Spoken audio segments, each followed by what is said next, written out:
রংপুরের মধ্যে আবারও একটা নতুন শপ ওপেন হয়ে গেছে, আর সেটা হচ্ছে বাসনওয়ালা। আর তাদের প্রতিটা প্রোডাক্টে থাকছে 25% ফ্ল্যাট ডিসকাউন্ট।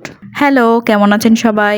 আজকে চলে এসেছি রংপুরের নতুন একটা শপ বাসনওয়ালাতে, যেখানে আপনারা প্রতিটা প্রোডাক্টে কিন্তু 25% ডিসকাউন্ট পাবেন। এখানে আপনারা পেয়ে যাবেন সিরামিকের আকর্ষণীয় সব ডিনার সেট, কফি মগ, কারি বোল, ডেজার্ট বাটি, এছাড়াও আরো বিভিন্ন ধরনের আইটেম কিন্তু আপনারা এই একটা শোরুমে আসলেই পেয়ে যাবেন। আমার হাতের এই আনারস বাটিটা এত কিউট যে আপনার দেখলেই কিন্তু নিতে মন চাইবে। আর এই কফি মগের কালেকশন কিন্তু অনেক আছে, আপনারা দেখে বেছে বেছে নিতে পারবেন। একটার থেকে আরেকটা অনেক অনেক বেশি সুন্দর। এখানে যে ডিনার সেটগুলো দেখতে পাচ্ছেন, এগুলো কিন্তু খুবই ইউনিক আর খুবই আকর্ষণীয়। তাদের এই এত সুন্দর আর কিউট কিউট জিনিসগুলো কিনতে কিন্তু অবশ্যই বাসনওয়ালাতে চলে আসবেন। তাদের ডিসকাউন্ট কিন্তু খুবই সীমিত। এটার লোকেশন হচ্ছে রংপুরের আড়ং এবং সেইলরের একদম অপোজিটে। যাই হোক, আমার আজকের ভিডিওটা আপনাদের কেমন লাগলো অবশ্যই কিন্তু কমেন্ট করে জানাবেন।